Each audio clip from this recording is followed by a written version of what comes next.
What's up, guys? In today's episode, we're going to be installing the new Motobilt JT Rubicon hood vents. We're going to do a quick unboxing video of that. We're going to do an overview, and we're going to do some comparison tests here to see how much airflow, how much heat's actually escaping from the hood after we remove these factory JT Rubicon hood vents. So I know that those don't have much flow in them today. They're all pretty much blocked off from pictures I've seen on the underside. So I've seen a lot of people go through, cut those open, let the air flow a little bit more out of them, which is something I was considering doing. But then these new Motobilt JT hood vents came out, and so I got those a couple weeks ago, got those powder coated. So we're gonna walk through today, unboxing of that, setting those up, quick B-roll of what they look like here powder coated. Then we're gonna go right into the install, do some comparisons here. I've got one of these little heat guns here. We're gonna see what it looked like, factory, how much heat was coming out of them, and then compare to what kind of heat comes out of these vents after we've installed them. So go ahead and sit back. All right, everybody, hopefully you can see there we've got our JT up to operating temperature. That's pretty average here, about halfway up on the temperature gauge there for oil. So we're gonna go ahead, jump out, try out this gun. Got this off Amazon for $8. We'll see how good it is. We're gonna pop out there and see what kind of heat's actually coming out of these stock hood vents. So first off, we can tell there's no really airflow coming out of these. Again, based on pictures we've seen, these are all pretty much just sealed off on the backside. So if we take a look at the temperature coming out of these, you can see here, yeah, really nothing coming out of this hood vent. So pretty cold. It's about the temperature of what it is outside. So let's go ahead, unbox these powder coated vents and get those installed and see what that looks like. All right, guys, what we have here is the Motobilt JL Rubicon hood vents. I'm gonna do a little quick unboxing today, and then we are going to go through a quick install. I'm also gonna take these out to get powder coated. Comes with the hardware. I'm gonna go maybe swap out the hardware for a little bit different, maybe. But yeah, we're gonna go ahead and unbox this real quick.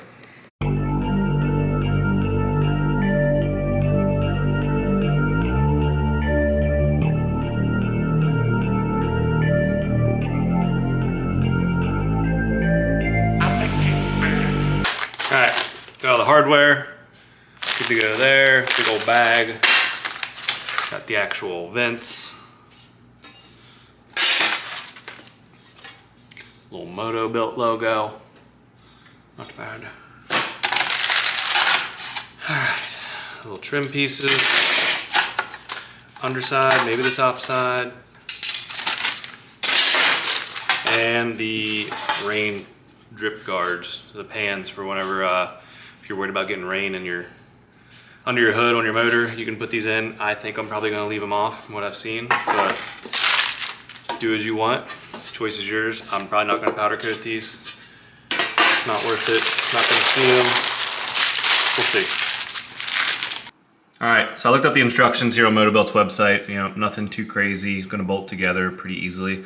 But I wanted to make sure there wasn't any crazy instructions as far as like bending these vents down to form the shape that we need here. So I guess it's up to you to choose on what angle you think's best.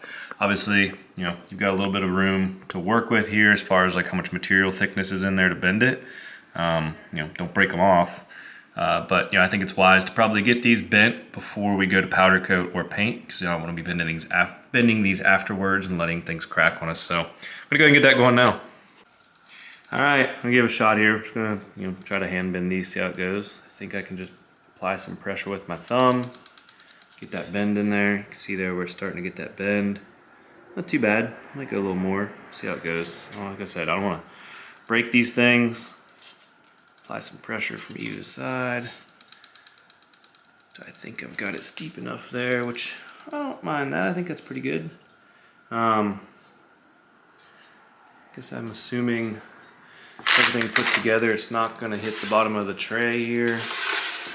But I think by the time we got spacing and everything inside of there, it doesn't even really matter. I'm not running these rain gutters, so whatever. I'm just gonna bend these to what I think is a good angle and go from there. So let's do all these now.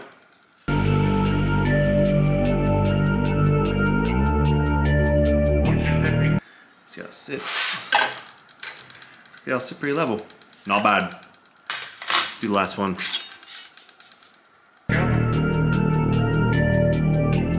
But I think a good place to, know if you got these even or not is to just line them up side by side here, and we can see here, even across the board.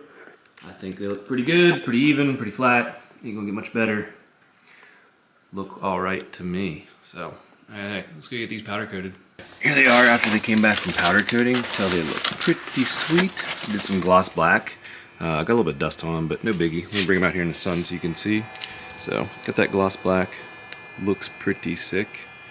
I'm pretty happy I didn't try to paint these and just powder coated them. So, you know, about a week turnaround time, $100 is what I paid. Pretty good deal. So we'll go ahead and get these installed.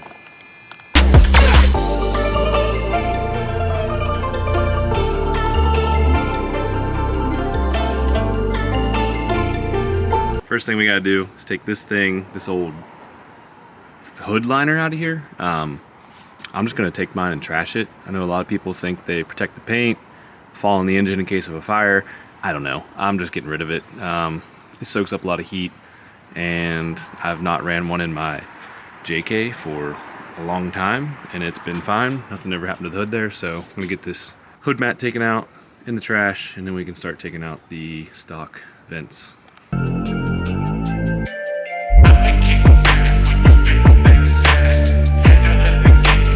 Alright, forgot about my KC lights hanging in here. That wire was just tucked up in under the mat before, but it got these little things, these little clips. I'm not sure if you can see them. Should be good to go. I'm just going to double side stick these up there, grab the wire, get that out of the way, be good to go. These are pretty straightforward, removing the factory ones. Just see these clips right here? Just pop these off all around. Looks like there's about 6. Squeeze them in, push up, so it's good to go. So get these out.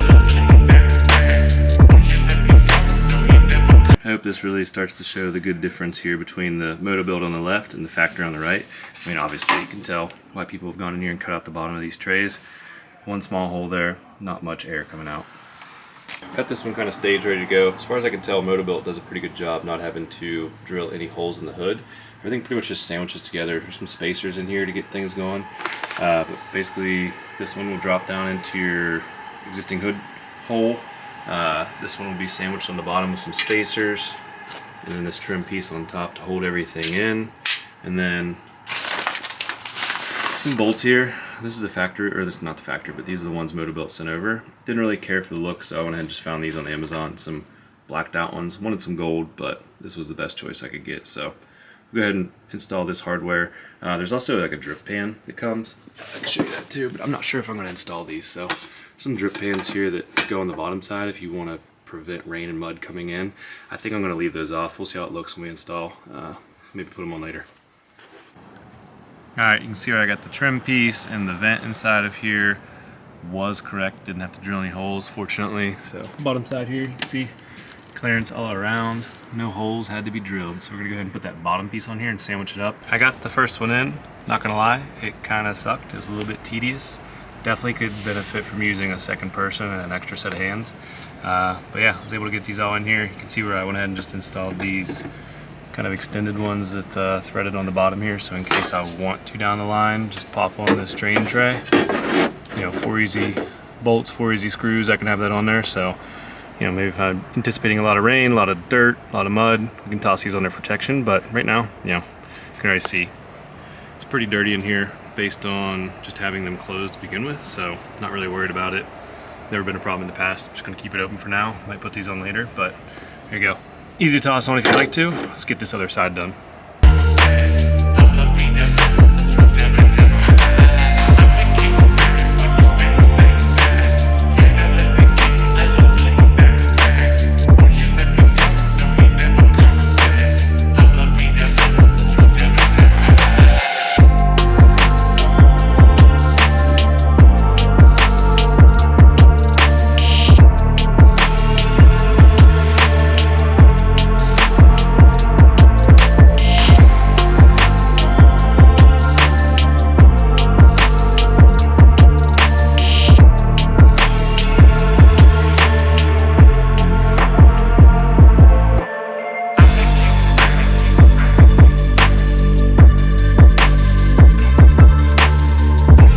See, we got these things in, so kind of tedious, kind of sucked. Probably didn't follow the instructions to a T, but they're in and they work. Got the little drip pan removed, but we got the option to pop them on there if we ever need to with our little, I guess like these extension spacers that screw up from the bottom.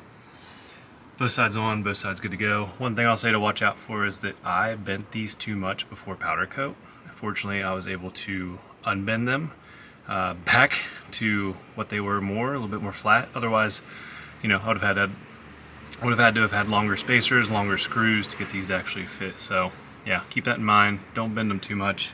Try to get you a shot at the angle here. Nothing too steep compared to how it was when I unboxed these and got them bent up, ready to go. So let's go ahead and shut the hood, take a temperature reading and see what these do. Took our lap around the block, the new vents installed. See what the oil temp is, engine temperature over there. Got up to operating temperature, so let's bust this thing out, see what happens. Here we go, put it on there. So you can see, about 90 degrees coming out of there, so way warmer than it was before. We have like 58, so actually getting some actual heat out of the engine now. Granted, I only went for like a 5-minute drive, so not much heat soak in there for a ton of heat to be coming out, but hey, better than it was, so I'll take it. Do I think this is going to help with any of the cooling of the diesel engine in the overall grand scheme of things? You know, like climbing inclines and stuff? Probably not, but hey, they look cool, so I'll take it. So, there you go. I'll try this on a hot day, see what the difference is too, it looks like.